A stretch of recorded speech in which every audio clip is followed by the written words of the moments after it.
Welcome to the stage, Sheryl Savage. Hello, hello. Hi. My name is Sheryl Savage. I am the General Counsel and Corporate Secretary of Positron AI. Positron is a Nevada-based company, and we are building the most cost and energy-efficient silicon for AI applications. So now you know my secret. I'm a lawyer. So, there, oh, that's not what I want to do. There we go. Because I'm a lawyer, I'm going to have to give you a disclaimer. I'm definitely not an artist.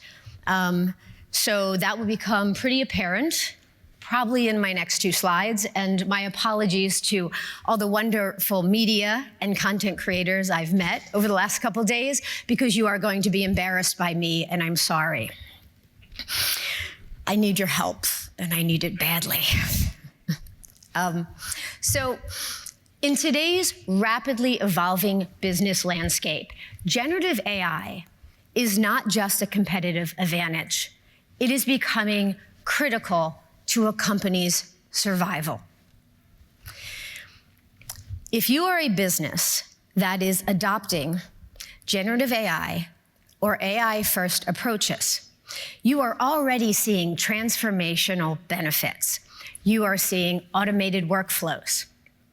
You are seeing scales. You are seeing an operational system that you can scale while not proportionally scaling your costs. And you are seeing enhanced customer experience through personalization.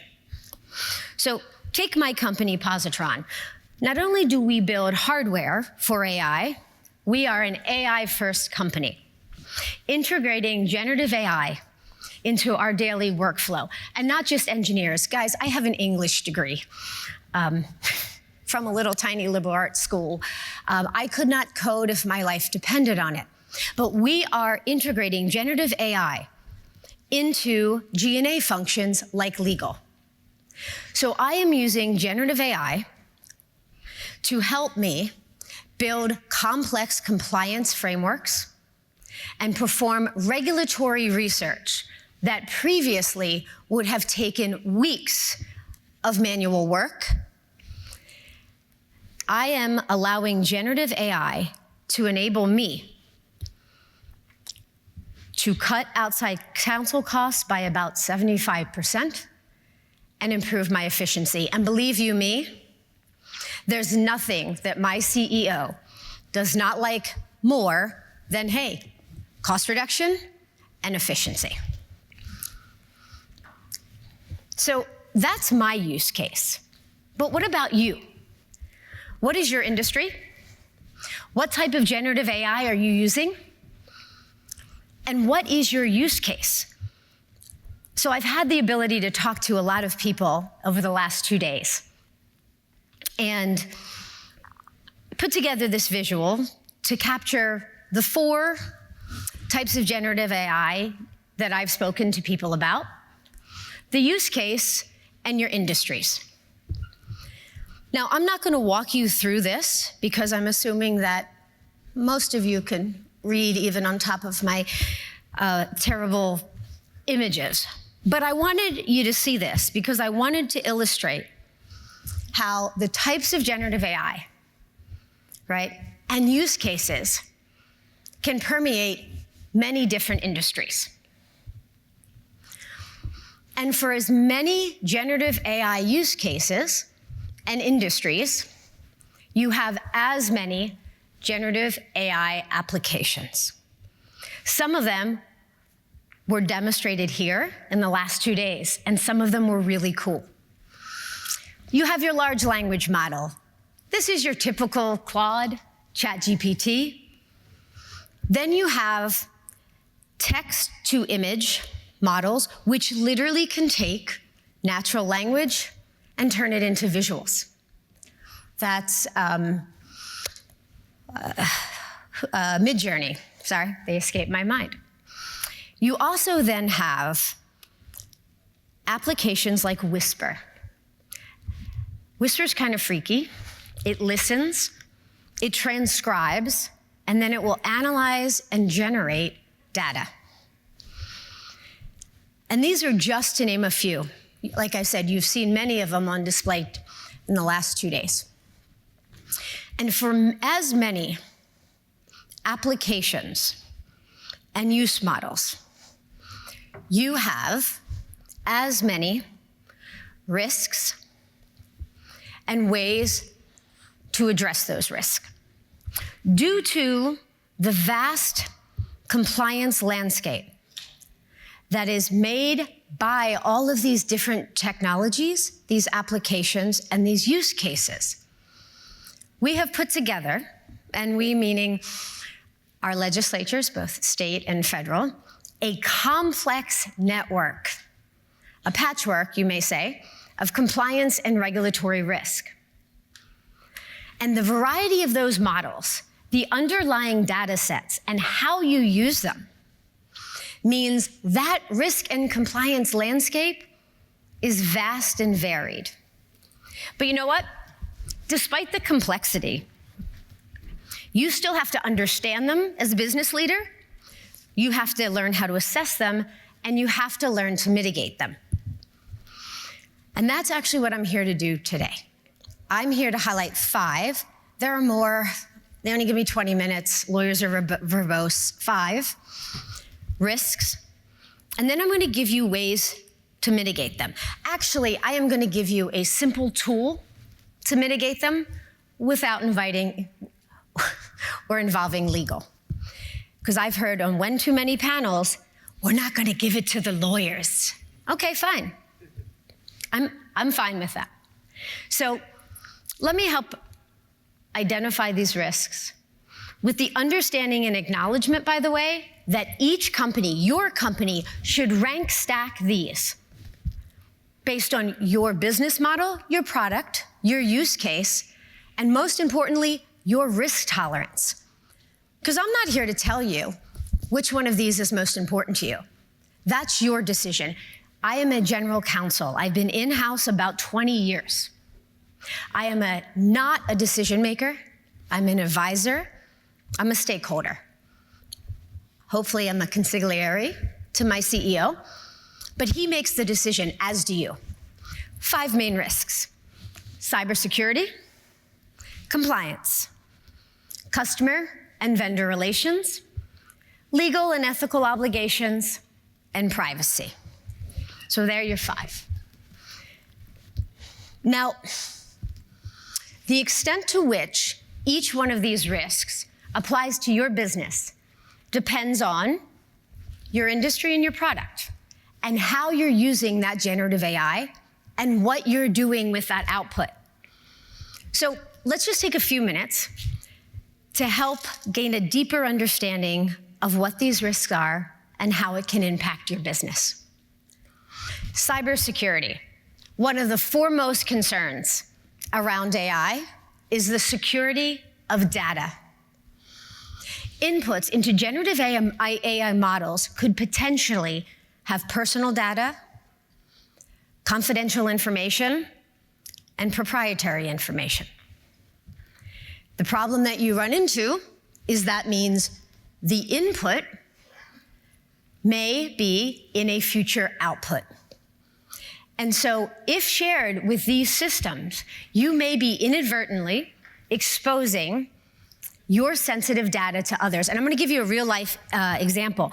Amazon warned their employees when AI generated code started looking a lot like internal proprietary code. Amazon said, hey, wait, guys. They drew up guidelines as to what you should or shouldn't put into these systems. Compliance is also risky business when you talk about generative AI. And the regulatory framework surrounding generative AI continues to be complex, with countries and even states implementing their own regulations governing generative AI.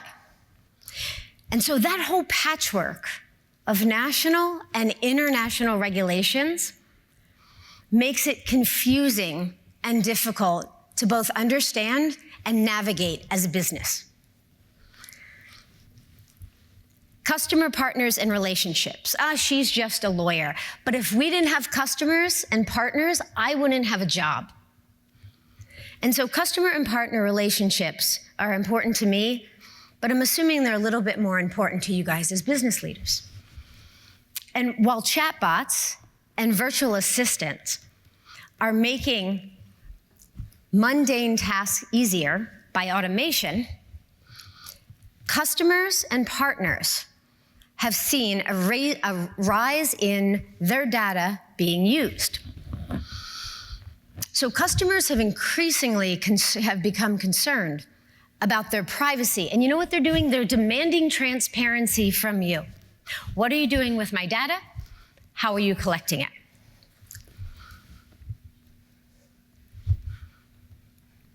There we go. You have legal risks. Now, everyone assumes that because I'm a lawyer, I'm going to stand up here and talk to you about all the legal risks, and I'm really not. I'm a business lawyer. If I sat in front of my CEO every day and outlined every single legal risk, I would be homeless, and that's really hot in Las Vegas. So, intellectual property rights, very hot topic.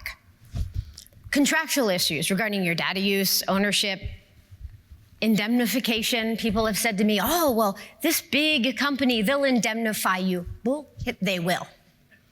There are words on a paper, but when push comes to shove, I can tell you, because I've read every single one of those words, generally not worth the paper that they're written on, especially considering some of the large tech companies that I used to work for have 400 to 500 lawyers. How many do you have in your business?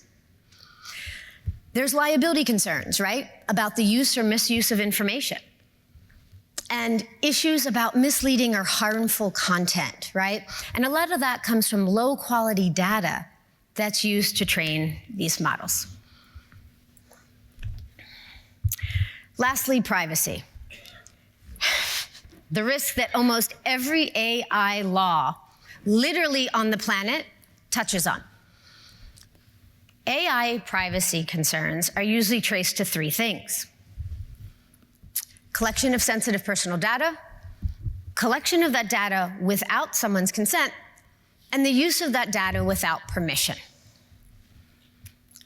One reason AI poses such a privacy risk is the sheer amount of data collected.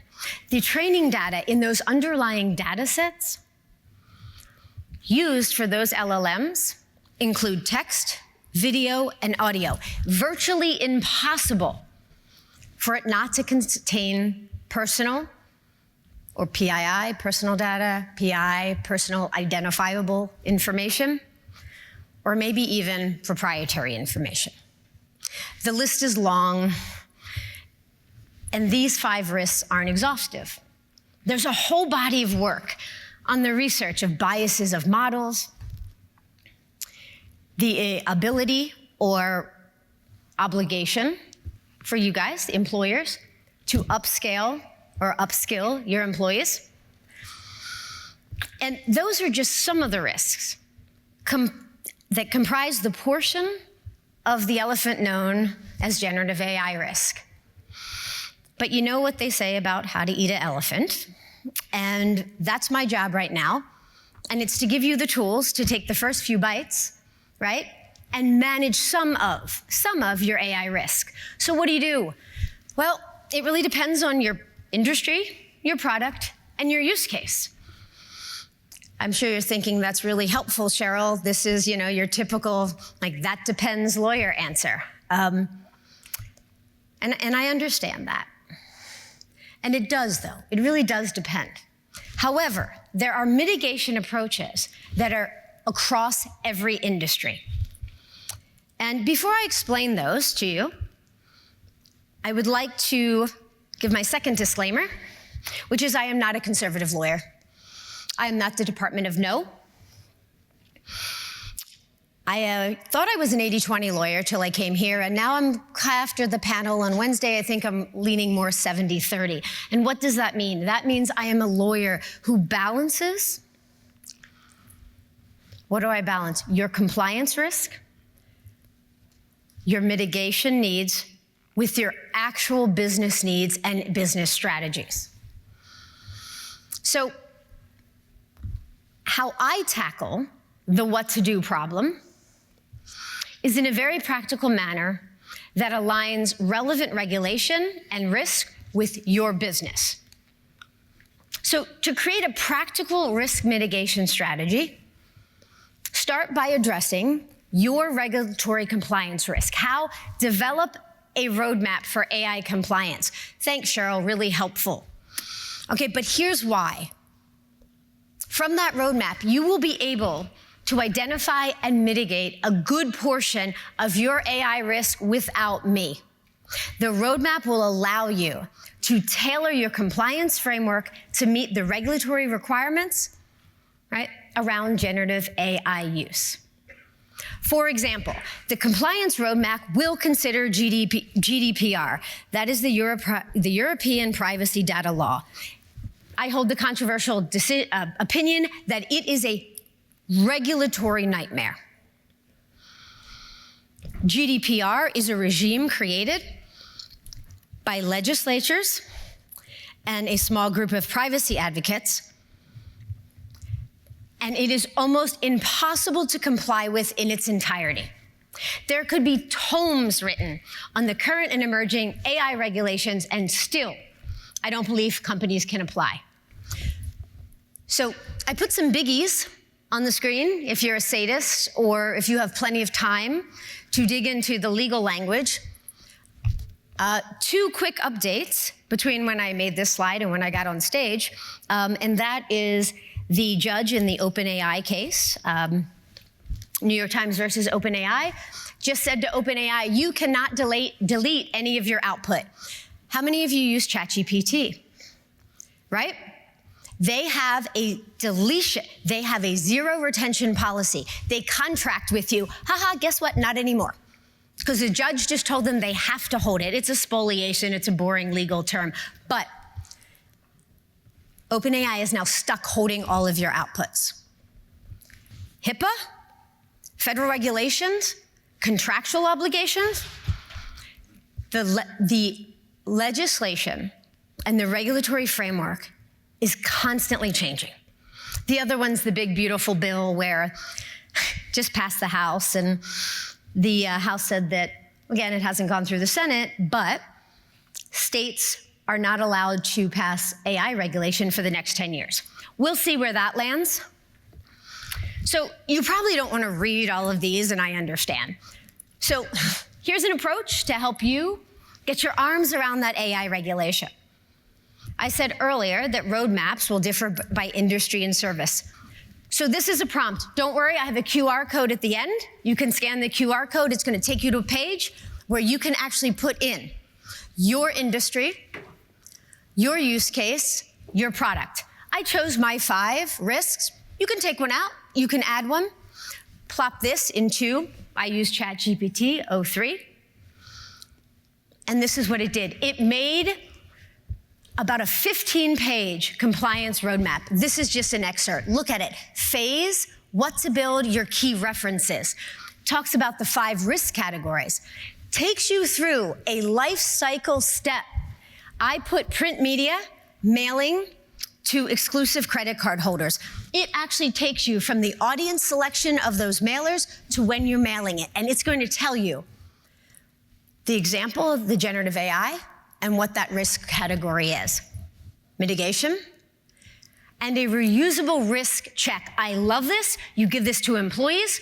If they have output from generative AI, they take that output, they run this prompt, and it will compare it against your compliance roadmap. And it'll say, wait, this is in violation, or this may be a risk. Oh, I guess I do talk longer than I thought. So instead of walking you through every single one of these, cybersecurity mitigation, legal risk mitigation, privacy and customer risk mitigation, I'm going to encourage you to run that prompt, look at your compliance roadmap, and follow the details that will tell you what those risks are and how to mitigate them. So that's really it. The world is welcoming in a new era of generative AI, one that is exploding with potential and new applications. And you can differentiate your company, services, and products with understanding generative AI, its risks, and the approaches to mitigate them. Thank you so much. I'm Sheryl Savage, General Counsel and Secretary of Positron AI. It's Friday night in Vegas. Enjoy yourself. Thanks, guys. I appreciate it. That's one small step for man.